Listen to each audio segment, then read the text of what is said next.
This week on Beyond the Drywall, part number 2 of our interview with Scott Fisher of Comfort Air Heating and Cooling. Scott will be discussing changes in the industry and what you can do to help keep costs down. Part number 2 of a 2-part interview. Like and follow us now.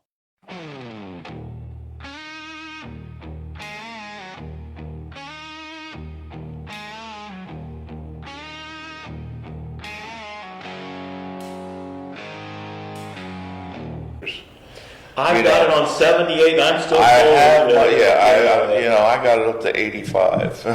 I can't get it warm in here. That doesn't do any good.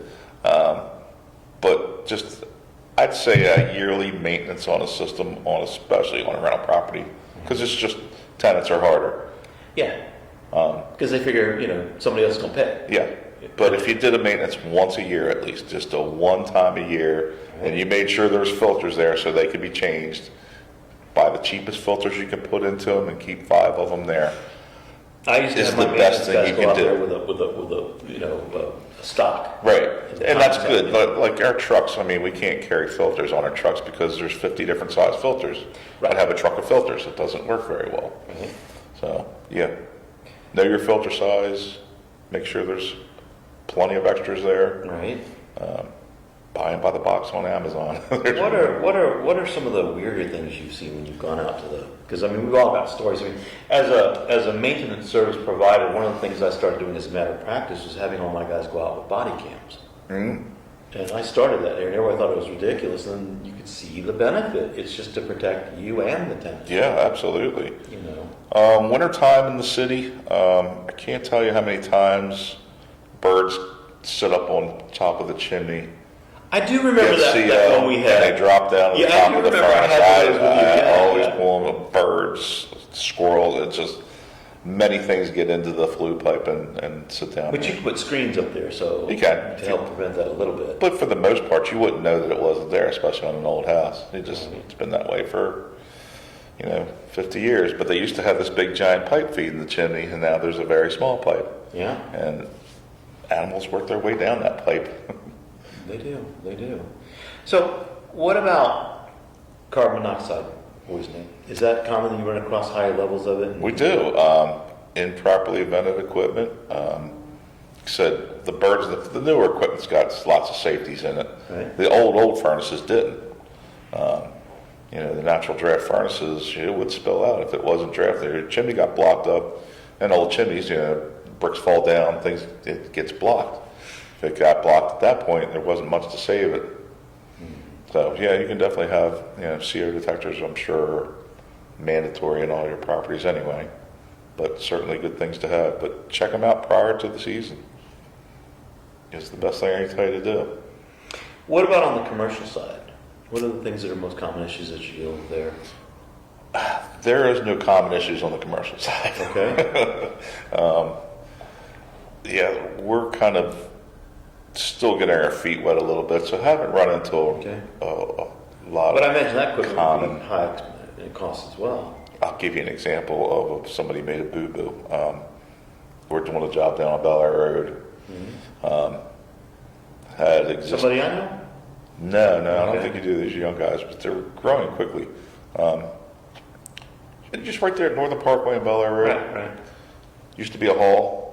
Well, they have a great thing they're doing. They did it in Towson, but they renovate a floor, a big open floor plan, the whole floor of the building, and break it into little office spaces. So you don't have to rent a whole space. You can Like that rent. salon model. It's basically what they do. Yeah, They do that's a a good lot. model, It's too. a great model. Yeah. So you might have 15 companies on the floor. They're not in there all day. Right. If they need to take a meeting, they have a conference room, and it's a pretty cool idea. It seems to work for them. But their project, we basically were revamping the entire building. They had some existing equipment that ran the hall. It's a big 20-ton package unit that was only 5 years old, but we were replacing everything else, so everything else was getting ripped off. Whoever was doing the demo up there decided to tear that 20-ton unit down.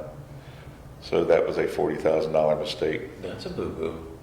Yeah, That was explaining. they scrapped it. Really? Stripped the coils out of it, broke it down, take it apart to get it off the roof. They weren't getting a crane, they were just, getting everything off the roof, but they weren't supposed to touch that. Oops. Oops. And who paid for that? Yeah. Not me. Yeah, for sure. So let's go back a little bit. We were talking about rehabs, and I know we've done several projects like that together. But what are the most common things that a new investor should look at before they buy the property? What they might expect now with cost expectancies? Sure. Always number one when you walk into a place, especially the one that's been vacant for a while. You know, you walk in and people know things, but you know what? If they see a gas meter, okay, I got gas heat. Okay, look at the electric panel, see what I have. Does it have a boiler? Do I want central air conditioning? But the big one was always, just because that gas meter is there, it doesn't mean it's on. And if it's not on, oh yeah, you're going to be waiting and waiting and waiting. Do you get service to it? Yes. Really? Like how many weeks? 3 months sometimes. 3 months? Sometimes. It depends, because a lot of times BG&E insists that you disconnect all the internal gas and put a pressure test on it, get it inspected. Once that goes through, just because they don't know. You may get lucky, they may just turn it right back on, but not normally. See, this is the first time this has come up. I didn't know it was that bad. So yeah, if you buy a house, just because there's a gas meter in there, make sure the gas is on and is there. And who would test that? Would that be something you guys did? We could do it, a plumber could do it, make sure the meter's turned on, go up to the stove and turn it on and see if it actually lights. Right. But a lot of these houses have been sitting dormant or been, not the best shapes when you get there. And most of the time, those are off. So, if you're going to be gutting it and remodeling it and putting central air conditioning into it, know if you can do gas. Right. Or if you have to do all electric. And then if you do all electric, then a lot of times you have to upgrade your electric panel. Right. Because a lot of these older houses Only had old level 60 amp panels. now going up to, at least 100, but to 150, yeah. 200, yeah. Yeah. It's pretty common. But, and that's a lot of things. That's the thing that ran into a lot. Mm-hmm. It was a house. It was a little more than a lipstick remodel, but then it couldn't handle all the things everybody wanted. Exactly. So just knowing what you're looking for. It doesn't cost much to have simple things like gas checked out that can definitely throw some wrenches in your project and your budgeting. Yeah, 3 months behind, that means more. You just can't keep going on with everything till it. Wow. What else might be a good thing to look for? Well, wanting to know, like I said, is it just a lipstick flip? If it has central air in the house, the big thing is, does it have return air on the second floor? Right. Because if it doesn't, it's going to be miserably hot up there in the summertime, and you're going to get the phone calls. I'm hot. I know you've done a couple jobs for me where you had to put whole new venting up. Always, always. Floor. Yeah. Got to address that second floor. And that can get involved. You've got to cut out holes. Yeah, well, you're losing space, and it's where you can lose space, and then everybody wants space when you're dealing with, maximizing profit. And then, looking at, like I said, several stamp dates on the boiler and on the hot water and, the things that may be impacted, like the cooling system, I know at one time it could have been an option to have stuff repaired, like the cooling unit outside. You would replace the coil, you would replace them, a lot of things. It's getting harder and harder to get things. I don't know why. So it's easier to these manufacturers just like getting a part. All right, well, it'll be 6 to 8 weeks to get the. You mean like a coil or like a compressor? Yeah. Really? Yes. Those are key things. They're important. That takes it from $2,500 repair to. I'll give you an example. So we were doing a job to help the guy out. One of our other realtor guys. He just needed an air handler, and I happened to have one, but I didn't have an electric heater for it. Mm-hmm. But we got it in there. Checked with the manufacturer. All right, yeah, we'll get that to you. And it just, for whatever reason, got by the wayside a little bit. Mm-hmm. As it started getting really cold, they started needing some electric heat. Mm-hmm. This unit that I had that I put in there wasn't 6 months old. It was never used or anything. It was brand new. Right. It was the wrong one for the job. So I was like, all right, we'll find another place to put it. Okay. And put it in for him. It took me weeks and weeks to get a heater for it, the manufacturer. And this is a unit, I'm only talking 6 months ago, prior to now, that I put this unit in, and manufacturers, nope, not available, don't have it. Scoured the internet for hours and hours and hours. I finally found a way to get somebody to get one made for the unit. Mm-hmm. It's because, like I said, they changed refrigerants, They changed the model number, same unit, nothing you could see different, just it was a different plug. So I asked Carrier, I was like, so when somebody has a bad electric heater, what are you going to tell them? You have to rip your equipment out and replace it. So these are just challenges that we never had before. Things were so much more forgiving previously than they are now. Once they started really driving that efficiency thing, they thinned out the tubing and the copper and then the coils and everything. They don't last as long as they used to. I got it. This is more your answering. I got you here, so I could ask you this offline, but I'm kind of curious. These do-it-yourself splits, these 110 splits that you can go order off the internet, and what do you think about those? See them. I'm not a super fan of it. I don't know how they get away with it. You legally have to have a license to buy refrigerant. Okay. So that's how you're just ordering things off. And Home Depot will sell it to you. Right. I don't understand how they do it.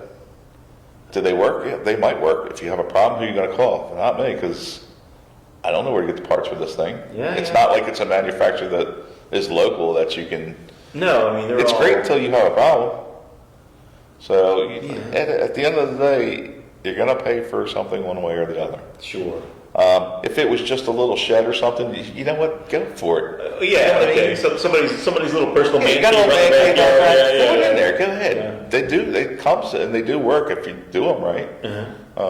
As long as you're mechanically caught, you could absolutely install the thing. 110 unit, is that really going to be enough to? It is what it is. No, I just see more and more of that coming. I go, really? Could that handle, small spaces? Yeah.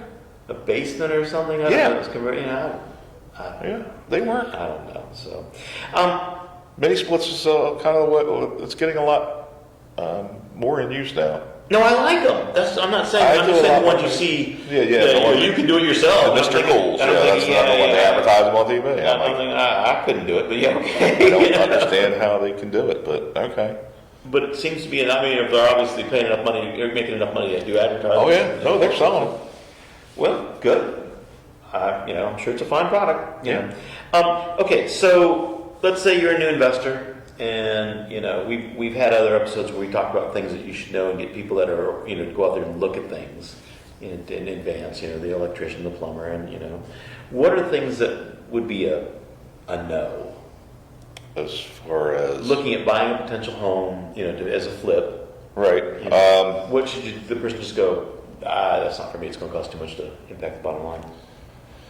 Oil tanks are always tough one. It's the removal of them. Yeah, it's getting rid of them. That's such a pain in the butt. It is not an easy thing. Yeah. It can be a messy thing. Because you got to take out all the oil in the tank somehow. From inside the house, you got to get all the oil outside the house, and then you got to find a place that you can legally and ethically, dispose of the stuff. Yeah, it can be expensive. That's always a big one. So oil tanks, and the thing of it is, a lot of times there's oil tank leakage, and it gets in. That's the problem. It's leaking through the ground. Then you can be open a lot of cans of worms with that stuff. Yeah, not to mention the smell. Yeah. So, okay, so that would be one. Sometimes you can't get them. You look at it and I don't know how they got this thing in the house. Yeah, it's a large. Because a lot of these older homes have these narrow stairways and narrow doorways getting down. Or there used to be a basement door and it got closed off at some point, and it's just. They used to have some Bilco doors over, and they sealed them off for safety. Or they put the doors and the door frames in after all that. Yeah, I've seen that. Yeah. I've had a problem with these older homes that we had that the appliances would go out and we couldn't get it back in. We couldn't get a new one in. Yeah. It was rehabbed and it's like, oh. Yep. So we'd have to put it aside and go, you're going to be looking at it, sorry. Yep, oil tanks are a big one. Like I said, the heating and air conditioning opposed to a boiler, 9 times out of 10, every one we do, the boiler's coming out. But along with that, if you don't have a centralized air like that, you've got to put in all new vent work and everything. It's good, yeah. Most of the time, that's what's going to happen. You're going to be running ductwork. I don't think the investor is thinking like that away. If they see this boiler, it's like, I'm just going to tack on another $20,000. Right. and get that way that quick. Yeah, it absolutely can. So, All that heavy steel stuff's got to come out. yeah. If you have good demo guys, they're always helpful. Yeah. But, I mean, water tanks not that big of a deal. You know, hot water tanks, there are worse stories than that. So, Those have doubled the price. have they? Probably going up 65-70%.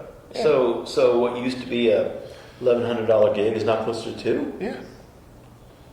Yeah, it used to be $1,100. Now they're $1,700 to put them in. That's crazy. Yeah, it just is what it is. And that's, like I said, that's for a house flipper. That's not a retail. Yeah, no, I get it. Wow. And, those things never go out on 95 either, so. No. Wow, okay. All right, so you mentioned the big things, the oil tank, the boilers, anything else that kind of would be immediate, because you don't realize that the back end was. Sure. If you're looking at a lot of sometimes, and I'm not sure how to tell somebody what to look for. One second. But the old ductworking house, if there's really, really old ductworking house, Right. and you see white tape on it, it's asbestos. Keep that in mind. Oh, yeah, for sure. You So- don't know what's wrong with that, because it's, yeah. Yeah. And you got to have, do you do that kind of? I don't do any kind of remediation of David. No, Yeah, of that, even the ductwork, I don't touch it. even if it's ductwork, yeah. Really. Don't touch it. No, I Yeah, I'm just understand. saying, like, hands off. So anytime you bring in a specialist Yeah. for remediation like that, you can expect. You can expect a hefty bill. Wow, So always things to look at. those are serious things. That's another reason you should have somebody look at it with you. Yeah, Do an inspection with them. yeah. As you know that when I go in and an investor retains me to go look at that, I've got the whole team going in looking. Yeah, that's the smart way to do it. Yeah, I've got you, I've got a contractor, and I have Donnie. Because what you think you're looking at, you might think looks all right, but there might be some major problems with it that you just don't know what you're looking at. Right. As my daddy would say, a coat of whitewash hides a multitude of sins. Mhm. So, okay. So is that mainly the things you look at when you're doing a rehab? Those are the primary. Yeah. Yeah. I'm sure it can go on a bunch of small things, but those are the things that would be a deal breaker right out. Going, that's an extra 20 grand in your number right It out. could be. Yeah. And top that with all three things. And that's with the old boilers too. A lot of the old boilers were all asbestos packed. Right.